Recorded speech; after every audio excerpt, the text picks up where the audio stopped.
Hey guys, this is Jamie MacDonald, and you're tuned into Channa Channa Channa podcast.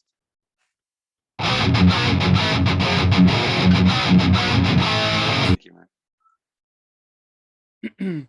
Hi everyone, welcome to another episode of my podcast. We have very special guest today joining all the way from Sofia, Bulgaria. We have Jamie MacDonald joining the podcast. Hi Jamie. Hey, how you doing guys? Hello, great to be here. Yeah, how are you doing this morning? I'm good. I'm waking up. I've walked the dog. I've made some pancakes. I'm ready for the day. Right. So Jamie, how is the situation over there? Like with the lockdowns and everything, is everything getting better? It's definitely better than a lot of places. There's gigs happening slowly. The bars are open and venues are open, but they're at lower capacity. So there is life, and that's the main thing. I mean, that's really what we want, isn't it? Some kind of life. So in that respect, it's doing very well. They were quite quick to act here. I think unlike a lot of countries that you thought might have been quicker weren't so quick. For instance, back in Ireland, where I'm from, hasn't done so well. And they're still struggling with lockdowns, and they don't have any live music. So it makes me very glad I'm not there. Right. So you're originally from Ireland, right? So yeah, that's Jamie, right. I actually visited Ireland. I went to Dublin in 2016, and I really loved that city. Excellent. Yeah, it's a great city. It's tough to live in, but it's great to visit. It's very expensive. I'm sure you noticed that it is very expensive, and same when you live there. It doesn't really get much cheaper. Right. But it is a fabulous place to visit, and all the better. If you have millions, it must be amazing to live there, But right. I don't, so I don't live there. I really love that there were a lot of cultural places, museums, and it's basically like an art place, right? It's art and music. Yeah, I mean it's a very unique history. It's been separate to Europe in most of its time in the past 100 years. We weren't involved in the world wars, like to a minor degree in the First World War, but as a nation itself, we weren't. So it means we've had a very different history, and we've been able to focus more on culture, especially in the 1920s when Ireland became independent. There was a real renaissance of art and culture, and a real focus on Irish culture firstly, but obviously you can't just say, okay, we're only going to do this much art. It just spreads, when you create that environment. So it definitely has a lot of culture happening and a lot of potential to create artists and to spread art around the world. And of course, I mean, the other factor being that we speak English. Right. It really helps our culture to spread. So we're very lucky in that respect, if you call it lucky based on history. But, it's one of the few good sides we could say of a bad history would be, I mean, if we didn't speak English, we'd be like Iceland, I assume. A small nation out there in the Atlantic who produce loads of culture, but Icelandic culture isn't as quick to spread because of language, essentially. Yeah, right. Yeah. So Jamie, tell me a little bit about your childhood and what's your earliest memory of music? Oh, wow. I think I have these memories of parties in my house when I was a kid. I was very young, but being in bed and being upstairs and hearing laughter and guitars being played and songs being sung downstairs, and that strange glow that when I don't know if you remember, but when you're a kid, the light from downstairs or from outside your bedroom has always got a warmer glow, more magic to it. So I remember that kind of creeping down the stairs to have a look and see if I could see into what was happening. And so there's great memories in my family. Whenever they get together, there's music. And that was a massive influence because it's only when I left Ireland and left my immediate surroundings that I realized that's not normal, or it's not the average experience. So for me, music was very much a part of life, which is fantastic. Right. So do you remember what sort of music you listen at home? Yeah, sure. Well, I there's a bunch of different things that really struck me as a kid. One of them was Beethoven, which I know sounds funny, but I really enjoyed Beethoven as a kid. for some reason. It's just the drama, I suppose, and the power of his music. Um, my dad played guitar, and he played an awful lot of Leonard Cohen. Mm, So I didn't really realize there were Leonard Cohen songs until much later in life. I just knew them from my dad. right. Then he played a lot of folk music, Irish traditional ballads and songs. And again, I didn't really get the sense of where they came from, but my family were singing them and I was hearing them. So my exposure to music happened very naturally. It wasn't like you have to hear this, you have to listen to that. This is good, this is bad. It was just music that was part of life. So yeah, and of course the Beatles came along, and then my brother, I've got an older brother and an older sister, but he's 6 years older. So when I was about 10 or 11, he went to university, and he brought back a lot of music to me that really influenced me. And he bought me my first guitar, and he really helped me along the path. So they were kind of all my earliest music, the Beatles and Led Zeppelin then came back when he went to college. That came back to me, and just countless other bands. Right. So at what point did you sort of said to yourself, okay, I want to pursue music? Um, I think I knew it, but I didn't have the words when I was younger, and I Right. didn't, because we were from a small town, so there wasn't many people who were taking such a path, in a small industrial town south of Dublin.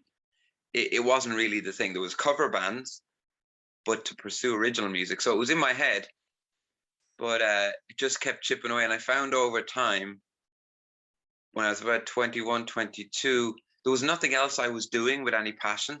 I had jobs, but I had no career.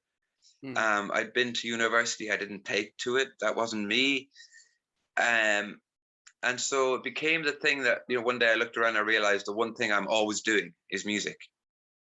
And around that time, I moved to London, and that kind of opened up the door of a lot more gigs, and I found people to play with and bands, and it changed how I felt about the music I made because I had other people getting on board and believing in it. And then we got to tour around England a lot, around the whole country, not just London, which was, a massive experience. It really, again, just gave me faith in music. mm, And it kind of went like that. And I, again, was back and forth between ideas and what to do. And I guess when I was 24, 25, I again was kind of working part-time, and I just decided to quit everything and just focus on music at that point. I realized that if I didn't do it, I would forever regret not trying to. And I'd always have the what if in my head. And so at that point, I quit everything, and I basically grabbed a guitar and a small bag, and I started to play on the streets around Ireland. And that was a way to, focus completely on music. So I had a mm, period of years where I was playing every single day for anywhere between, 6 to 16 hours a day, on the streets to live. So I had no other choice, which is deliberate.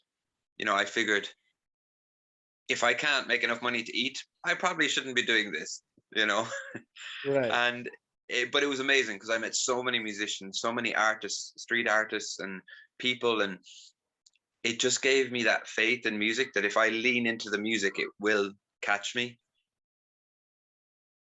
Right. Yeah. So So it was yeah.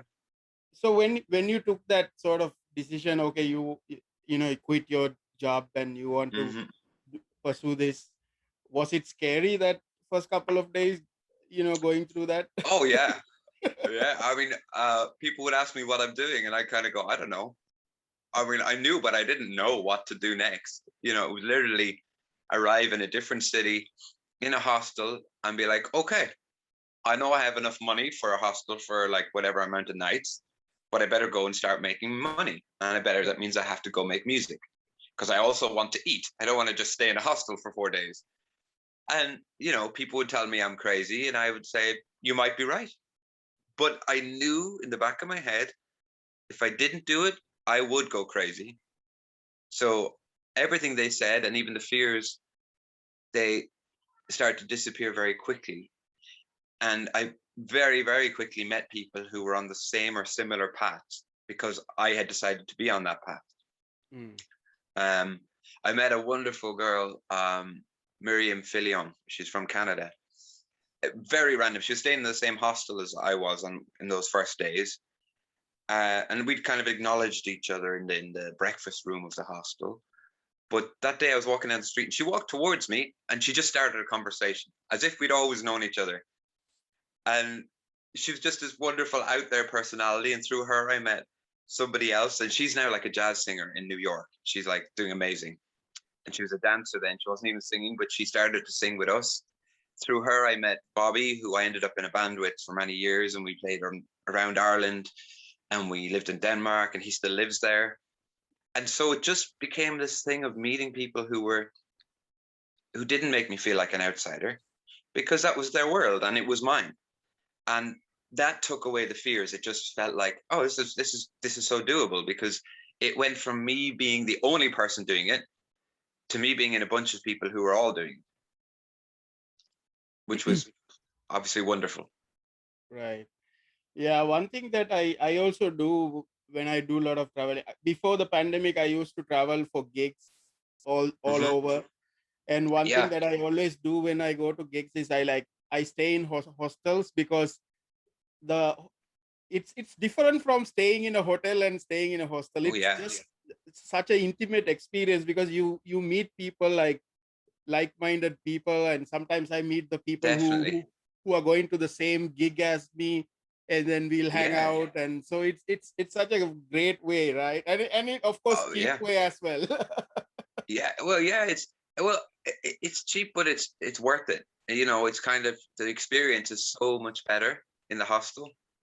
And I discovered, you know, when playing around Europe and that I would often meet the same people, because the same kind of people would stay in the same kind of hostels. So like I'd be in Zagreb and then the next day I'd be in, you know, Skopje, and I'd be like, oh, hey Dave, how you doing? Nice to see you again. And you just constantly meet people. And I thought, again, it's an affirmation of, yeah, you're in the right place with the right people. And it's just really, really, it's a great way to travel. Right. So from busking, and then when did you got into recording your songs? Well, I started, let's see, I did some stuff very early on, but it never really took, and I didn't take to it. You know, I had some people who invited me to studios and I did a bit of recording, and it was when I was like 19, 20, 21, but I really didn't know what I was doing, so it didn't take. Then I think the first thing I did that I still like refer to would be sketches for Some Grander Palace, which is an older album, which I recorded in the Canaries. And that was after a period of 6 months or so where I'd been playing in the bars there and making good money. I just thought, well, I've written all these songs, let's do something. So I just recorded that there in a local studio. And that planted the seed. And then later I had a home studio and I recorded Josephine there. I recorded a few other things in the home studio, which again was great and further experience, you know. And it kind of put the idea of creativity in the studio into my head. How can I do this and add something or do things differently? And I started to explore that side of it. And that all fed back into, you know, working with other people, which is something I love to do. You know, I've been producing other bands and other artists and helping them along the way. And it kind of just gathered momentum as I went along. And now it's something I just love to do. I'm kind of always recording at this point. Right. So you mentioned you performed in Ireland, you perform in London, and then in Denmark. And then what are the other memorable places that you perform? Oh, endless. I've been very, very lucky, I guess. For instance, like the first time I was in Paris, I was walking around with my girlfriend at the time, and we went to Montmartre, up to Sacré-Cœur, the big white domey church over it. And there was a bunch of people sitting there playing, and we were just listening. And for some reason, the guy asked me, do I want to play? He just noticed I was singing along. And so I ended up playing this amazing gig where I was kind of stood up the top of the steps and people were all down on the steps below listening up.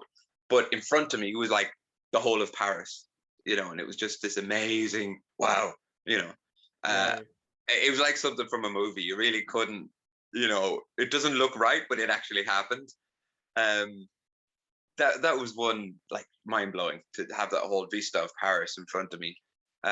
Another one of my, there's just so many, but definitely this one was for me a big cultural thing. Growing up in Ireland, I don't know if you probably noticed there's not many other religions. It's a very Catholic Christian country. Right. So for me, it was when I started to travel, I started to, see other religions.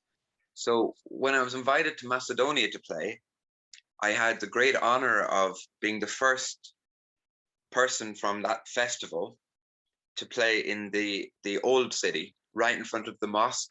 And it was absolutely incredible. So, like, they had wanted, they want the city to be more unified. So the elders of the mosque had asked, could they put a gig on there right in front of the mosque? And I got asked to do it. And so, like, I was there, and it was just so alien for me because I wasn't used to this environment at all, except from TV. But all these elders of the mosque sitting down, drinking their strong tea, and and it was just incredible. It was like one of those, how did this happen? Where is music bringing me? I don't know, but I love it. But it's so different, That was definitely a big cultural change, which is great. A great education. Right. Yeah. I mean, it's such a different experience when you visit like mosques, temples, and stuff like churches. Like they Yeah. inherently there's something special about those buildings, right? Yeah. It's all people's hopes and dreams are poured into them. No matter what you believe on the other side, the reality is people go there with their lives, with their worries, their cares, with their hopes, their passions. So it doesn't matter what, I have no idea. Just to clarify, I don't know the big answer. I have no idea what's out there, but there is something about people bringing that. They bring their things there. Maybe that's why they're special. That energy that people bring to those buildings. And so it was just an incredible honor to do that. It was funny. I remember thinking it was only at that point that I realized how many songs have the word God in it, just in passing. And it's like a common cultural thing everywhere. And you're like, is this okay? Is this okay? And you're like, okay, just do it. Stop thinking and just do it, But fantastic experience. Of course, there's been so many gigs and so many moments that were like key, like, changes in my brain, in my life, and how I felt about music and also life in general. I'll give you one last one. I do remember was in Brussels, in a lovely little blues bar. Have you been in Brussels? No, I haven't. No. Oh, if you ever go, there's a lovely blues bar called Le Bison, like the bison, buffalo. Right. I remember being there, and it was kind of an open mic night thing. And I started to play some of my own songs, and the crowd just really took to it. And there was a certain point in the night where, like, the crowd were all singing my words and dancing around. And I just thought, this is it. This is what I want to be doing all the time, because it's such an amazing feeling. These words that you've worked at in your own mind and you've labored over and you wanted to share, but actually the crowd is sharing back. And you realize it's become so much bigger than you, and it's not about you at all. But that was just a memory of pure magic, of people letting loose and being set loose by something I had worked at. It was such a wow. Okay, so this can be so much bigger. This can be, and I mean that not in a fame sense, not at all, but in a sense of the connection you create between people and the chance to be part of that. I mean, I talk about it now, and I think, like, the singer or the artist is like a spark, very small. A spark does nothing. You can spark a lighter all day, but the audience is like gas. And when they come together, you get something big. But otherwise, I'm just a spark, and that's not very exciting. Let's be honest. You start something, but it becomes this glorious, amazing flame. And I think that was definitely a moment for me of wow. I mean, you can think for yourself, oh, I'm writing the greatest song, but until you actually perform it to a crowd and you get that response back, that's where it actually gets validated, right? Well, that's where you realize, I write some songs. I'm like, people love this, but it's not always the song that I love. Right. Which is, and vice versa. I'm like, oh, I love this song, and people don't react, and they're like, oh, it's just me. Yeah. But that's okay. But it happens. It happens in every part of life. You're like, oh, I found a great bar. Let's go there. It's okay. Oh, or I cooked a meal last night. It was amazing. I don't like cabbage. Oh, okay.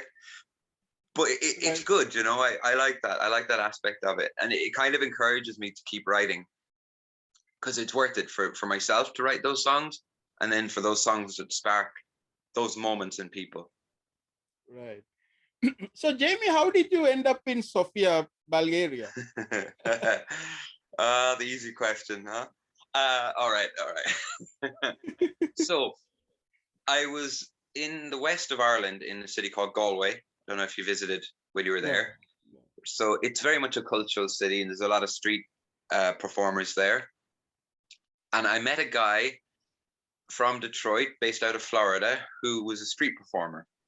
And his name was Todd Various, still one of my best friends to this day. I talk to him regularly, and we've known each other years now.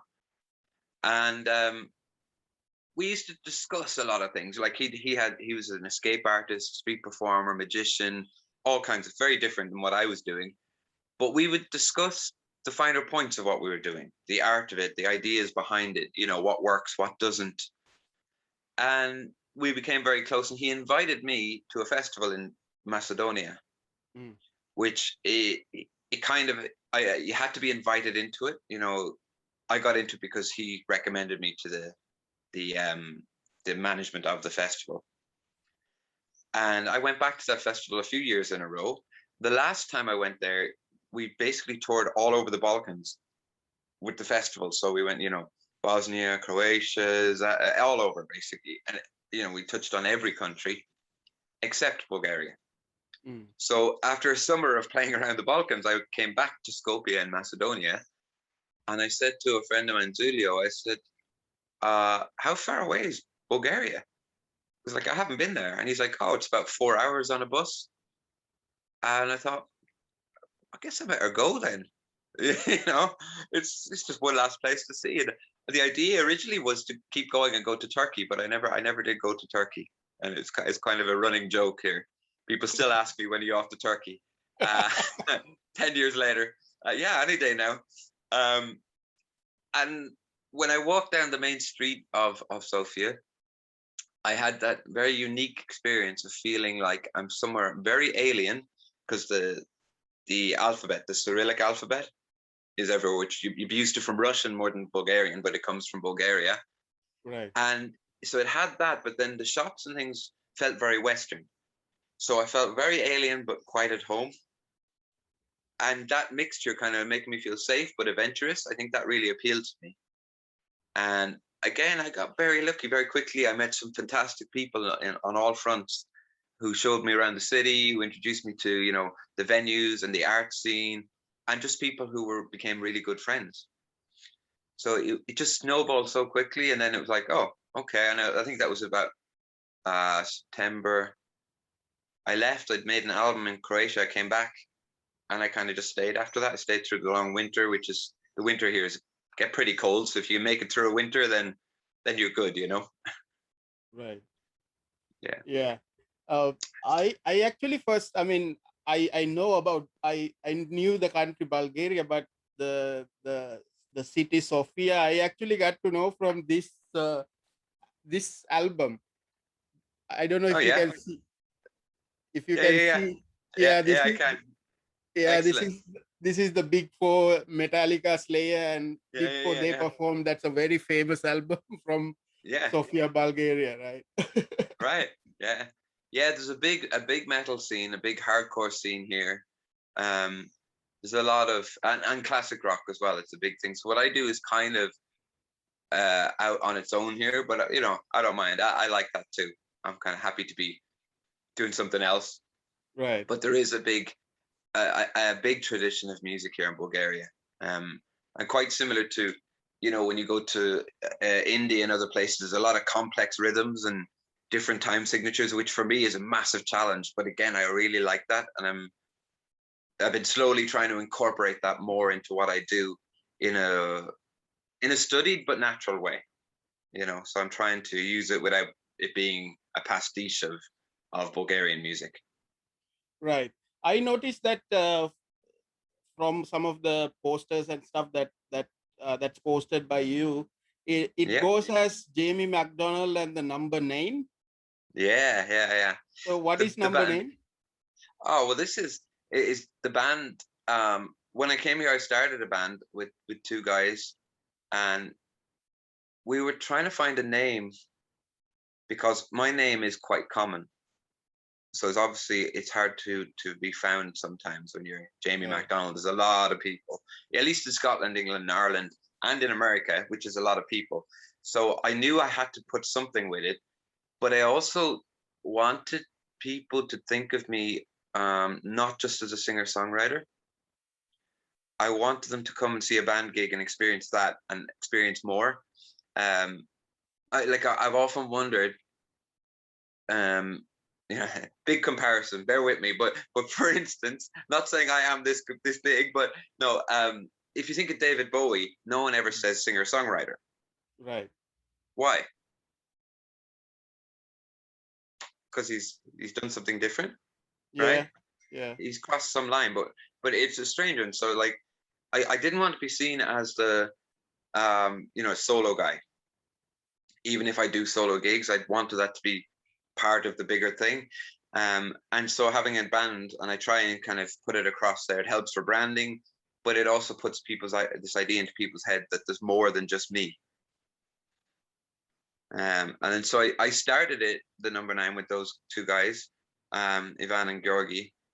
And then over time, I started to pick people up from playing around the world. So like when I went to Holland, I'd play with someone there. So Peter would play with me there. When I was in Spain, I'd play with Rodri. And then now it's kind of, if I want to do some recording or if I want to play in a certain country, I'll call these guys. So the band has become this very, very widespread thing that exists, but not as a conventional band. Right. But it's fun. Yeah. So Yeah. so if I see a gig on this city and if I see you again in another city, the band is different and it sounds different. Yeah, exactly. Like for instance, it was really nice when we made the album Melodies of Country and Soul. I made that back in Ireland. It was like the only like full studio album I've made in Ireland, so it's kind of a life dream thing. I should do this. But when we recorded it, Rodri came from Spain. When we did the tour with it, Ivan came from Bulgaria.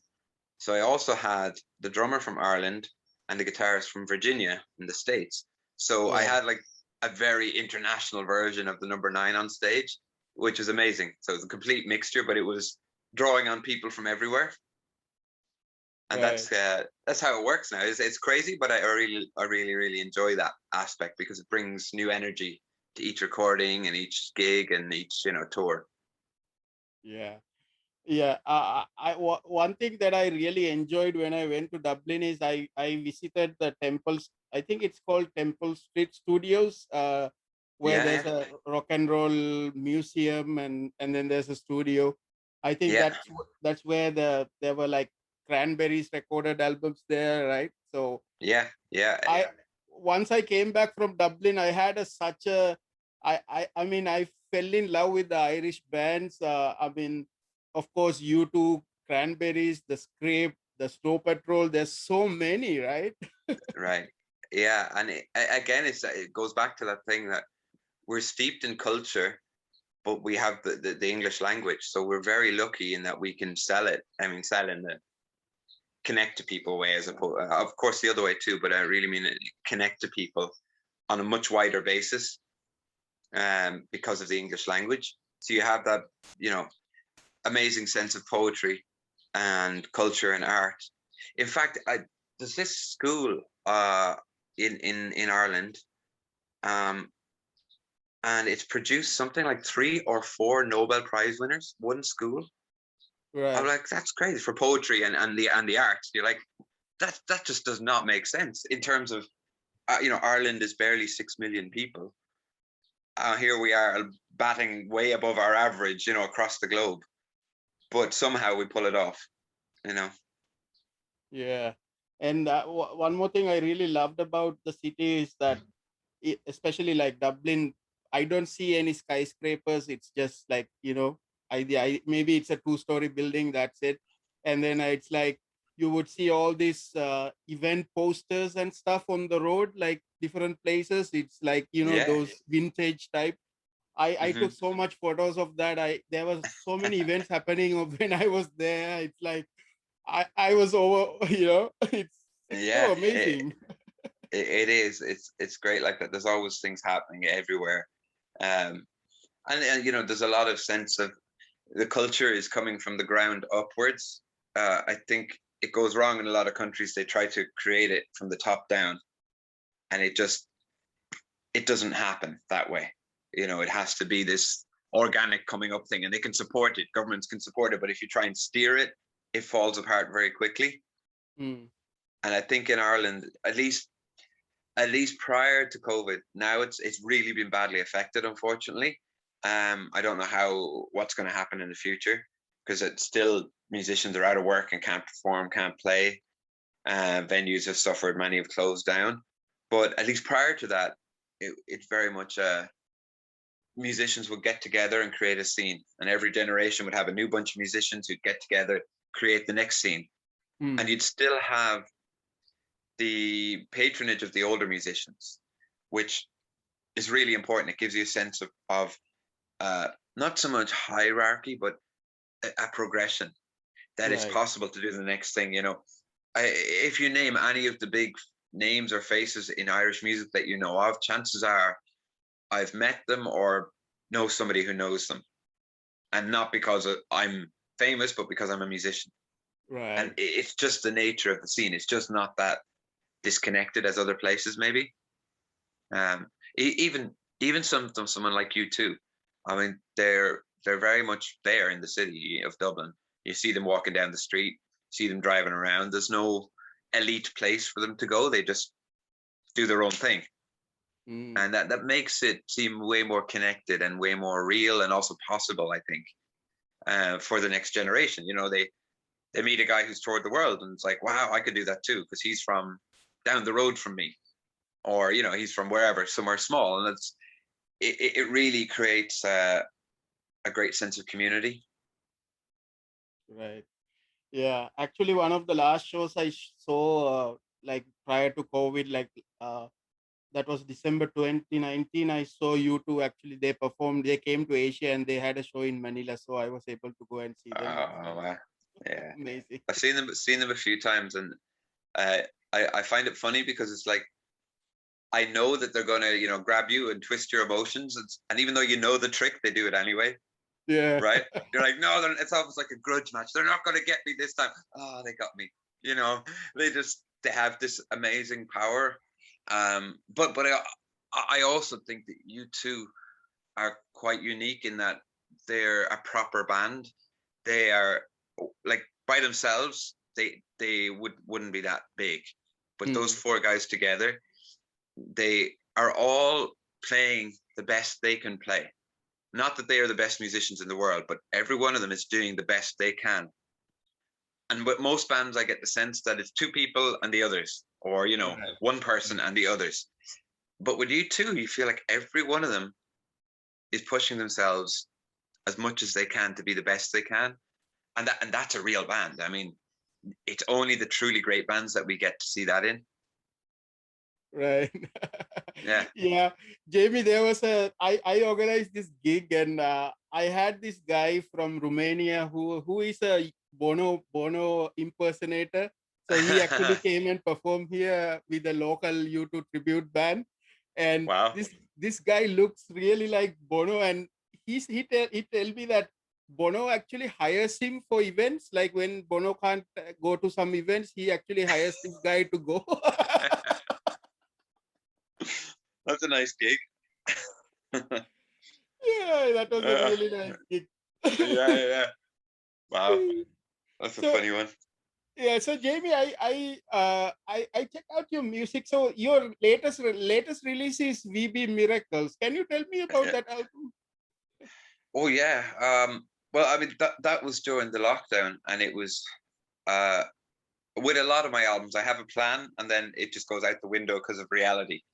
Right. And in this case, you know, it was, I had planned to buy an electric guitar and just do a new album with electric, you know, and that didn't happen because of lockdown. So I was kind of like, okay. And so after a year or so of the lockdown, or at least, you know, what felt like a year, if not 2 years, I really wanted to do something. And I got talking to the guys that were involved. Ivan, the bass player, plays with me a lot. And I'd done some gigs with the drummer before. I did some recording with the saxophone player, but we never did a whole album. And I just kind of said to them, look, here's the reality. I know you guys have no work. I got no money. Do you want to do something anyway? Because we're doing nothing. And they were all like, yeah, we'd love to do anything. I thought, okay, that's cool. Because, you know, I wish I could pay these guys £1 million a day because they're really awesome. But, you know, the truth is nobody had money. So a guy I know then really wanted to record us, Mikey. And it slowly came together. And it's like, okay, we can do this. We recorded in a venue I play in regularly, Tom's Place, a little Irish bar. I just thought, okay, let's do it there, something different. It saves the cost of studio, but it's got a really nice sound in the room.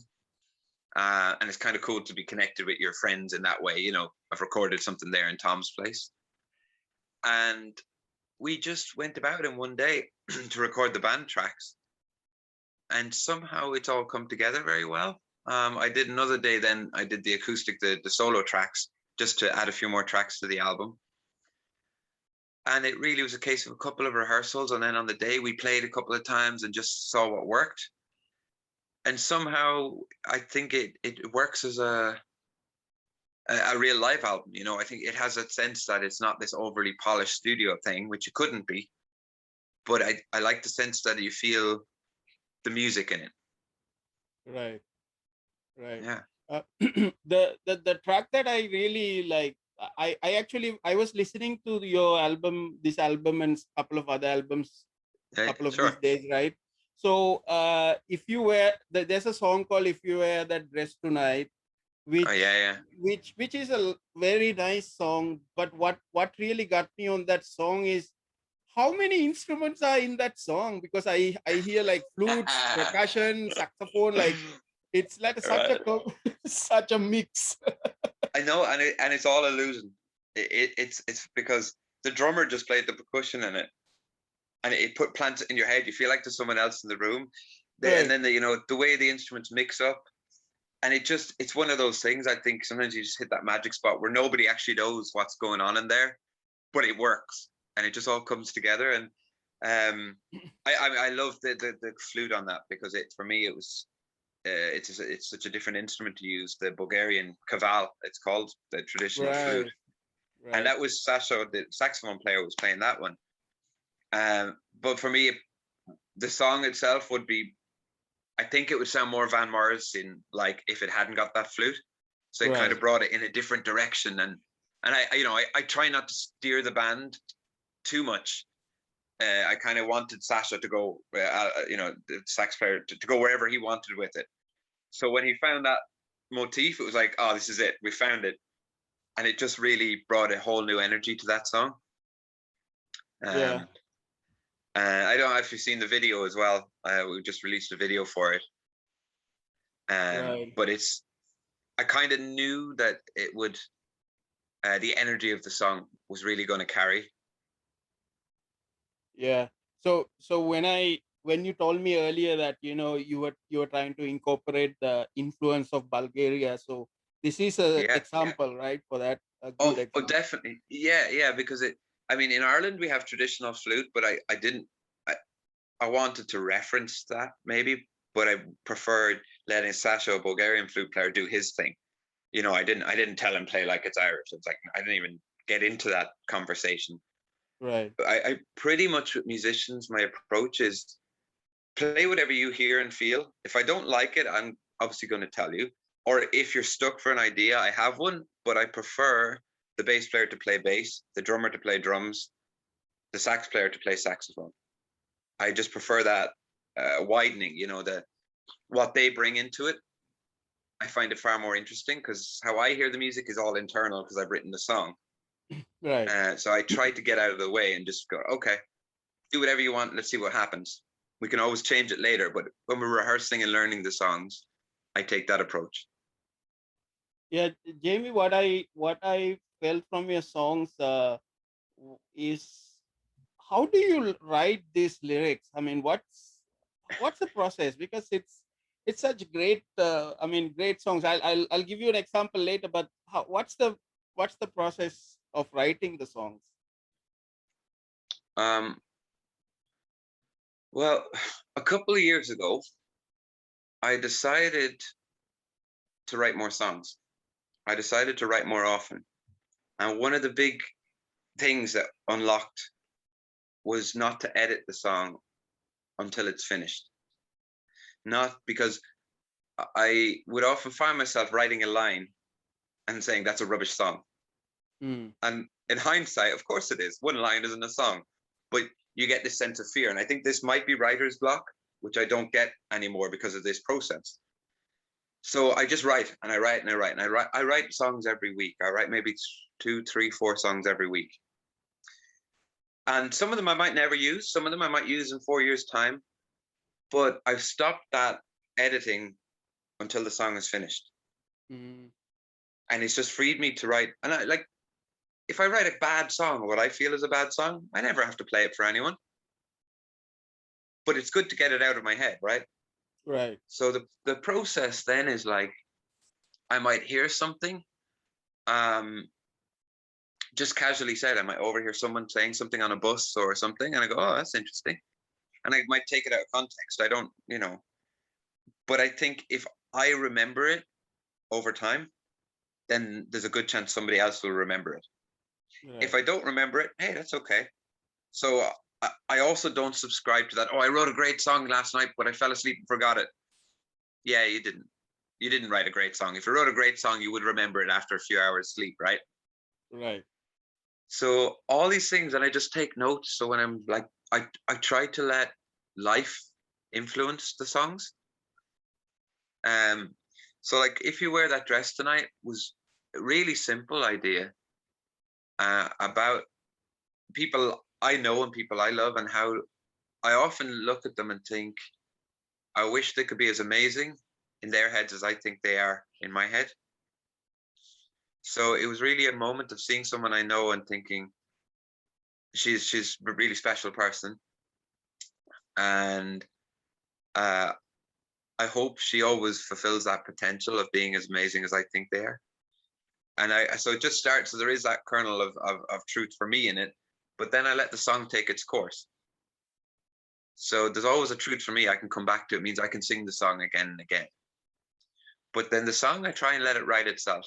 I get out of the way, Right. and just write. And if I don't like it at the end, I can change it.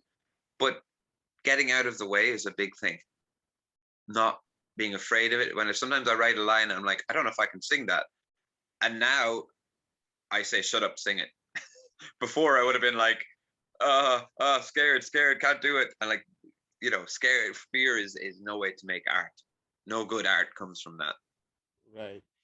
Yeah, maybe like getting stuck on that line might block what is coming next as well, right? Like, Exactly. And then you end up with no song. You end up with one line that's frustrating you. And that's nothing. You could fill a library full of notebooks full of one lines of songs, right? But there's still no songs. So yeah. it's a lot of that. I think that's, with time you realize that you just have to get out of the way. And there was something I saw in Paris years ago. I went to Picasso's house, and the two things that struck me about Picasso was there was some really, really simple things he did. So like, he had this bike saddle, just of a regular bicycle, and handlebars put on top of it. And it just, you look and you see a bull, and it's nothing, but it was amazing. It was so simple, but it was everything. And I just thought, okay, simplicity is allowed. And that's something that you can get overcomplicated over time. You want to write all these crazy jazz chords, which are great in the right place, but there's nothing wrong with writing 4 chords, because Picasso has a bicycle with a handlebar on top. I'm like, okay, so remember that, that's important. And then the other thing I saw there was multiple versions of the same work. So like he would do a painting in blue, but then he'd recreate it in red and in green. And I was like, so he's not genius. I don't think there are many, if any, genius now. Having seen a lot of those kind of workshops of artists, I think there's people who work their asses off. Right. And the only way to do that is to work, which means for me, I have to write all the time. And so Picasso has a lot to do with that. There's other artists I love, but I just remember that in Picasso's house in Paris, the work he put in, and he had no fear of the simplicity either, despite his, amazingly complicated works like Guernica, etc.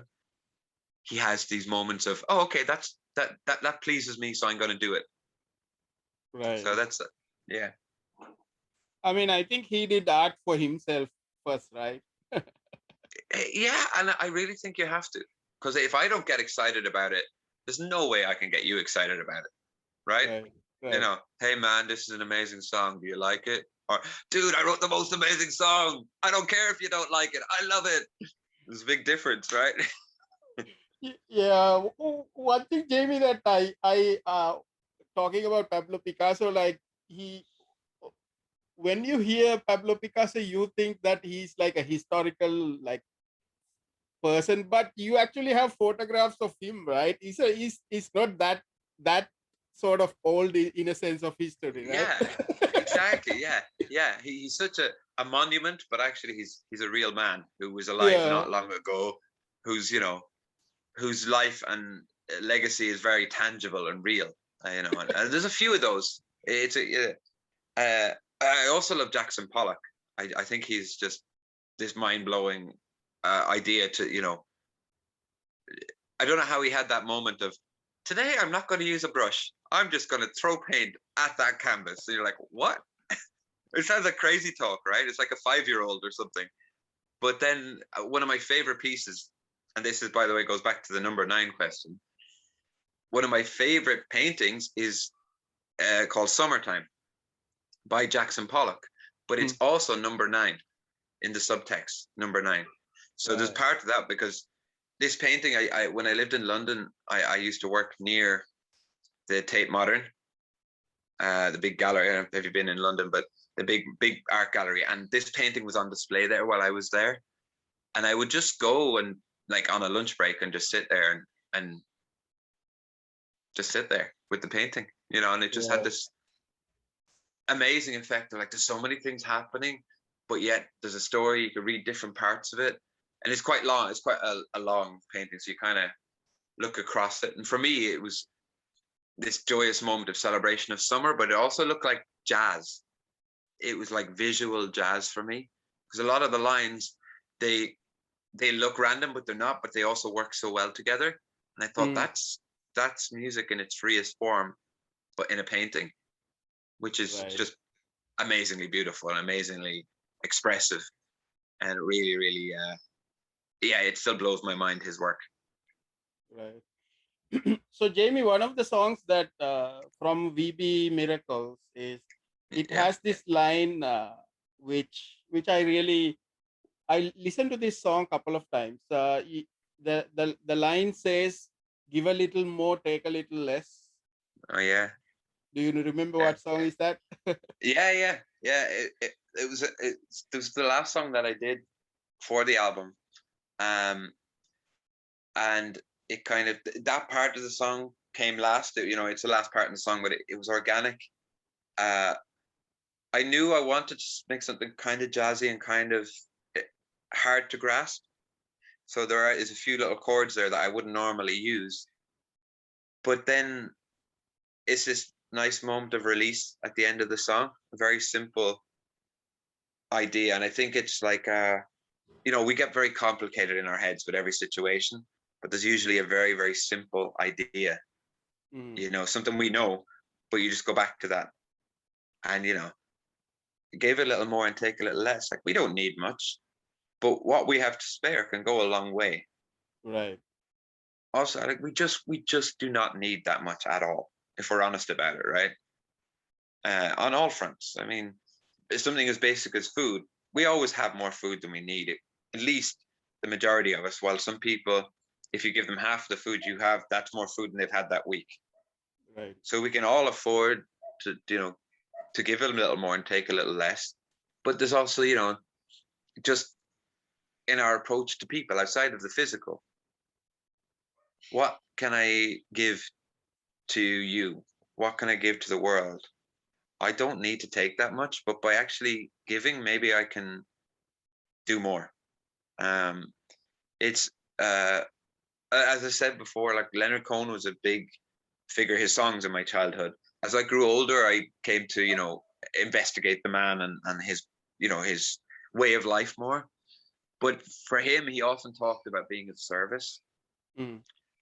and it's he would call it such a high calling to be of service to people.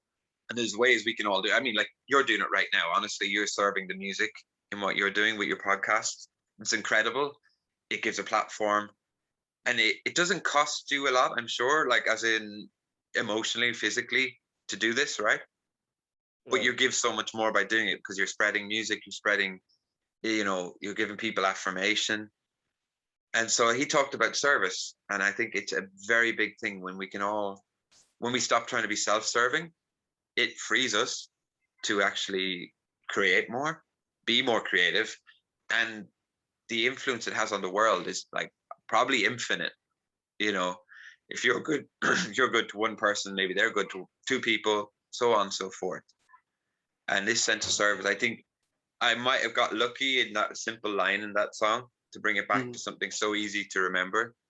But they are all the things behind it, and what it means to me is to keep it simple and remember that we can do so much. We don't need so much stuff. Yeah, I mean, that's the same thing that I realized also when I heard that lines, that it can be related to like consumption and environment sense. And then the other Yeah, one is with regards to relationships, where you can give little more attention or more love and then expect yeah, little man. less. It's like, Yeah, and it's something I think we all need to be reminded of. I know I do. Uh, as an artist, you spend a lot of time in your head, but you need to live to be an artist. But it's a weird contradiction. You have to be very present in the moment to be an artist. But there's a lot of stuff going on here, so you kind of have to let this stuff flow through you and not get caught mm, up in it, right, while being in the moment, trying to be real with people and trying to stay living instead of stuck in your head. right. So Jamie, what's going to happen rest of the year? Tell me a little bit about what you're planning and what's going to Well, happen. um, at the moment, the band keep asking me about gigs, about possibly doing tours, but I just don't know. I mean, who knows, right? I'd love to. I don't know if you saw, like, there's a lot of radio play happening thanks to Catherine around the world and stuff, and I'd love to capitalize on it. Mm. I just don't know if it's possible.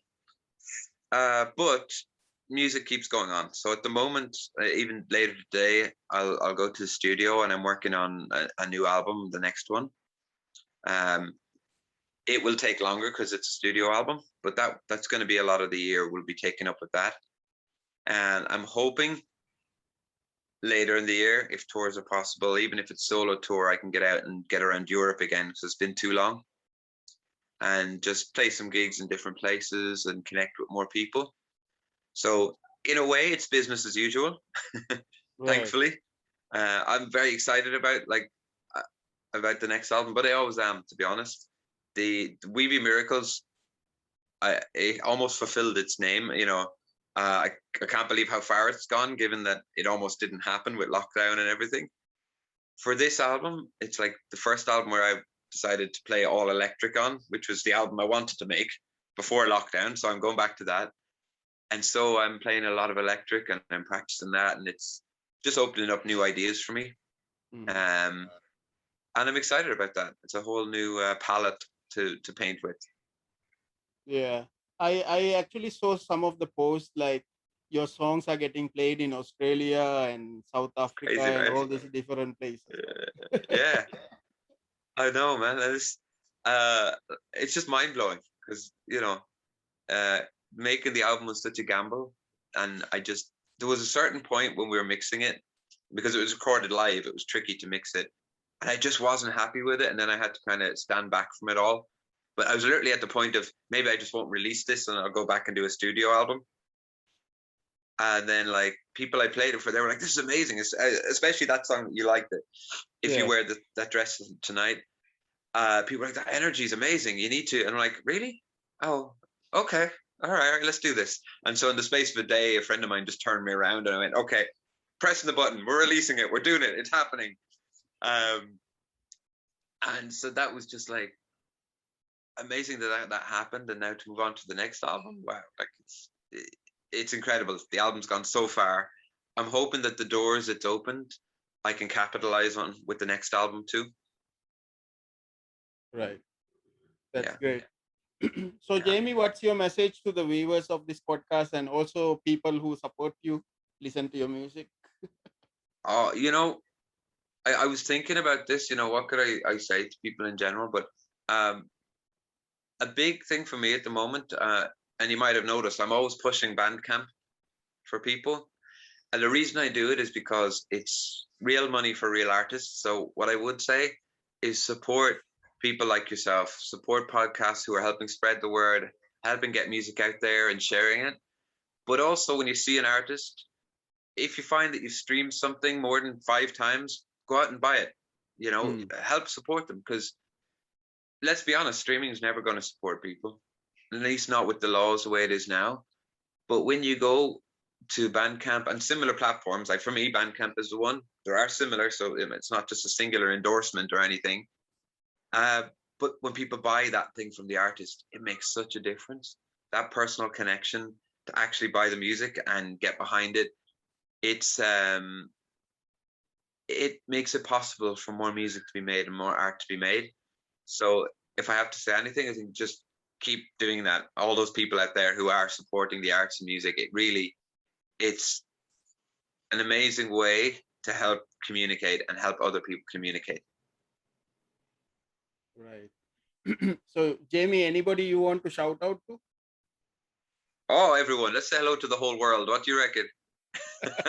Let's forget nobody. Everybody, even the people who aren't behaving correctly right now, or maybe especially them. We're watching you. Behave better. The rest of you, you're doing an awesome job. We be miracles, man. Don't forget it. We be miracles, right? Yeah, and give a little more, take a little less, right? That's it, right? It's very simple, isn't it? Yeah. If we all did that, what a world we could have, huh? Yeah. So, Jamie, thanks for joining this. I Thank you really very much, enjoyed. Channa. It's been wonderful. We should do it again sometime, right? Yeah, of course, we should do it again when you have new music, and Oh, hopefully you definitely. can. Hopefully, if you were able to go to like Australia, maybe you can drop by, Singapore or somewhere. Yeah, You man. know. Do you know, funnily enough, when I was prior to the lockdown, I was meant to go to Singapore for St. Patrick's Day. Right. Yeah, and of course that didn't happen. The lockdown started on the 13th of March. St. Patrick's Day was the 17th. So I was almost there. Almost. That close, man. So maybe we can do that again when things are whatever they will be, right? Right. Okay. So, lastly, Jamie, tell everyone Yeah. how they can listen to your music and how they can follow you. Sure, you can follow me on Facebook, Man from Carlow, or just look for Jamie MacDonald and the number 9, Nein. And my music, you can find it on Bandcamp, as I mentioned. All the albums are available there for download. And drop me a line if you do want physical copies. I can produce those too, not a problem. And yeah, Bandcamp is the main one for me. Also, you find me on Instagram, Jamie MC Music. I'm there as well. Just anytime, drop me a line on Facebook. I'll be happy to chat about music and help anyone who wants to talk about it and share it and do whatever we want with music, right? Right. So, Jamie, thanks for joining. Have a great You're day very ahead. welcome. Thank Thank you. you very much. You too. Talk to you soon, my man. Take care.